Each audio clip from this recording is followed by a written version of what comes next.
I was just looking through YouTube like usual, and I kept noticing that there are more and more videos about people who are like, I don't trust the media, I don't trust the news, so I went and verified something by myself. And that made me stop for a moment and have like, you know, it made me think.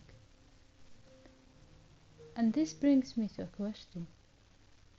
Since when, or have you noticed that people just stop trusting the news, especially young people?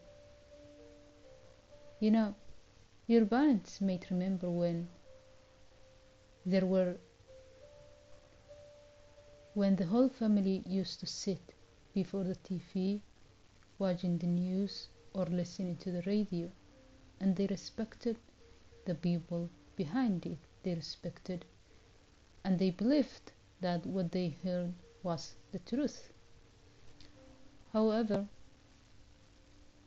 people nowadays just scroll past headlines wondering who is exactly paying for this. Every single time you see a news flash, a break, you just wonder who exactly is paying for this. And even more, you just wonder, why are two outlets telling the same history with completely different villains? You know? And especially for Generation Z, mainstream media often feels like an inside job, something that you cannot simply believe. So let's dig in together, shall we? Why do so many people, especially younger generations, distrust the media? Trust in news media has hit historic lows. Surveys show that, for example, barely 30% of young adults say that they trust traditional outlets, and it's really not hard to see why. They have grown up in the information flow. You know, there's Twitter, there's TikTok, there's YouTube, there's Reddit, and they all are screaming at once with so many different narratives about the same history. So, instead of just getting the same fact, you get so many facts that come with a counterfact. Every expert has a thread explaining why another expert is wrong. So instead of just going to watch the traditional media, nowadays it's more believable and even more we have our generation instead have more confidence in just watching their favorite YouTuber.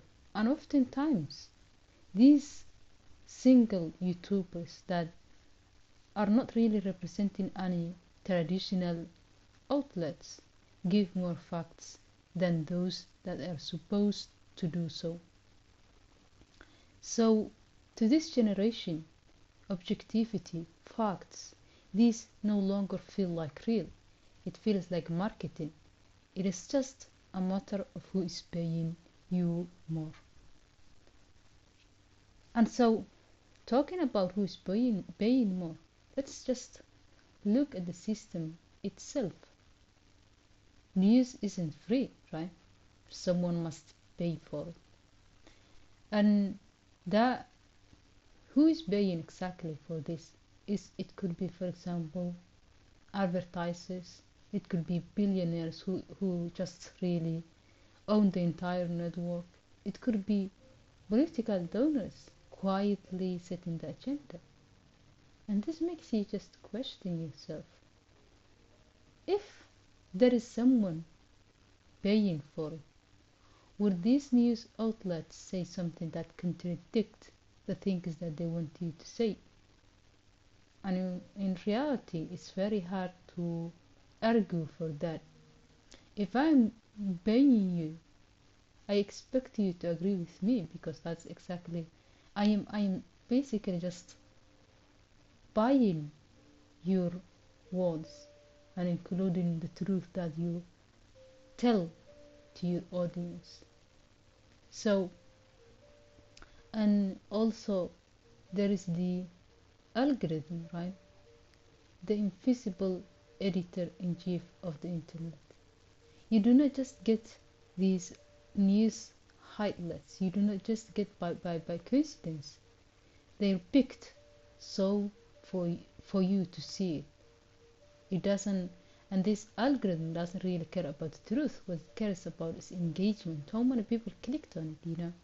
And so, even though something is a complete lie, let's say, if so many people fall for it, you are going to see it, and so many people are going to see it, and this creates echo chambers, right?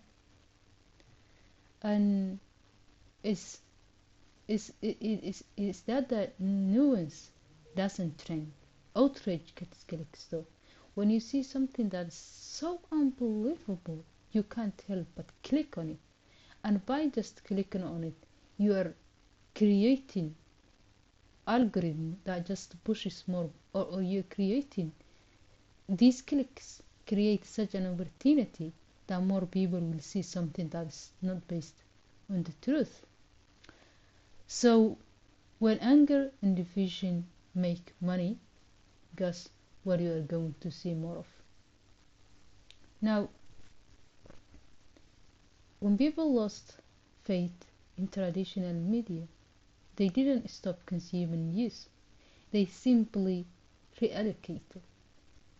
And so I mentioned that instead of going through the traditional media outlets, it's more people are just going to their favorite YouTubers, comedians, to people whom they would like to think that they are going to give them some sort of objective facts. And so now there are more independent YouTubers, you know, Twitter analysts that feel more authentic. In fact, when you check like the comments, you will see more and more people saying, I don't believe comedians have more objective facts than our news outlets. And that is saddening, but at the same time, the truth, right? So these independent persons, they spoke like us, right? They they are not like corporate robots reading what is told to them. They are not machines paid for.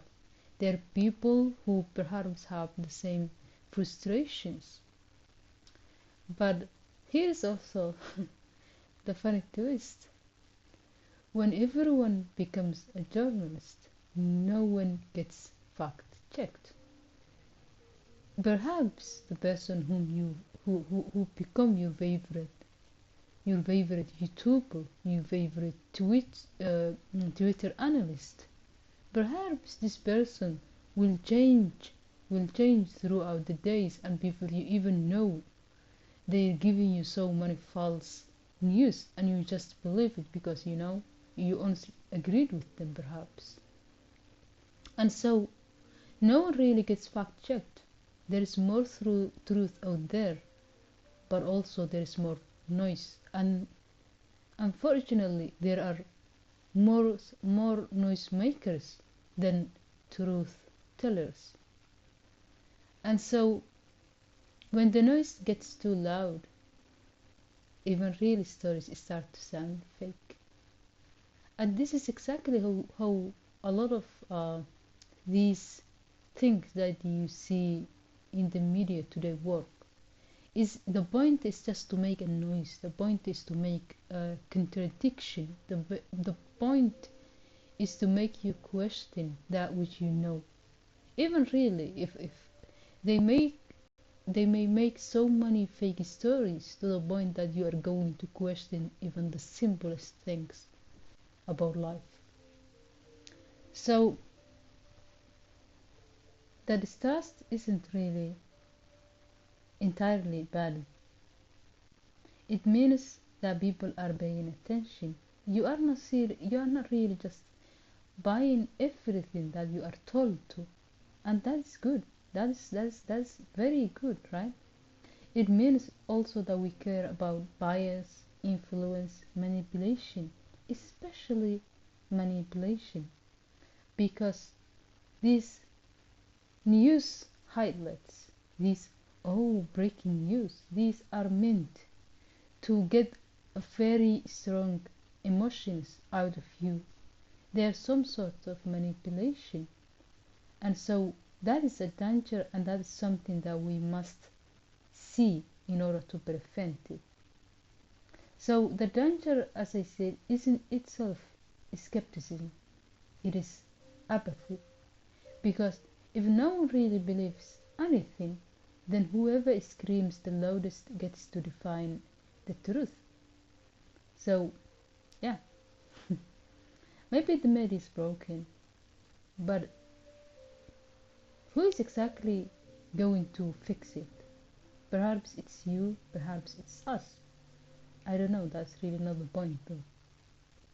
But the most important thing is that we question.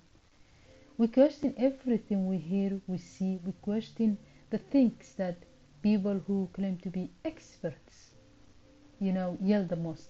They give you big numbers, they give you uh, big words, and that you should question, that you should always question.